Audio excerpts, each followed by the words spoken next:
გააგროს ბურთი და საბოლოოდ მე მგონი წულუკიძემ გამოიტანა ბურთი საფეხბურთო ზონიდან. მესამე და მეოთხე წრეში საგრძნობლად გაიზრდება და ყოველ მატჩს ექნება ფაქტობრივად ფინალის ტოლფასი.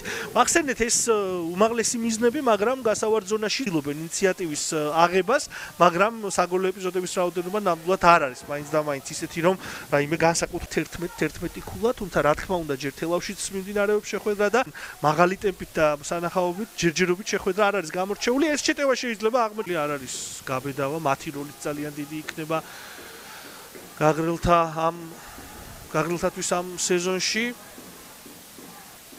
საკმაოდ ბევრი ქულა დაკარგა გაგრამ ბოლო 3 შეხვედრა ზედიზედ შემტევებით ძალიან აქტიურად იხევენ უკან. ახლა ხედავთ ამ ბურთი გაგრილთა კარისაკენ. თუმცა მხოლოდ კარისაკენ ბურთი ზუსტად კარში არ წავიდა.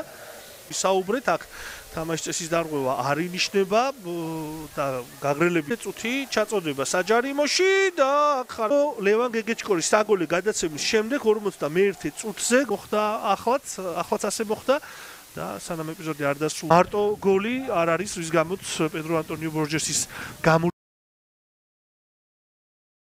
უნდა შეუძლია მეორე სართულზე თამაში. სწორედ ახლა არის ამის შანსი რომ ჩაწოდება განხორციელდეს, თუმცა სრულიად საკმარისი, ძალიან ბევრი რამის თვედრის ერთ-ერთი მნიშვნელოვანი მომენტი და გაჭარავა ემზადება მოედანზე შემოსასვლელად. კარში გაუშვა ბურთი ნადარეიშვილმა. ახ მეორე სართულზე წესი დარიგით პაულაუსკასი მოიგებს ამ ბურთისთვის 199.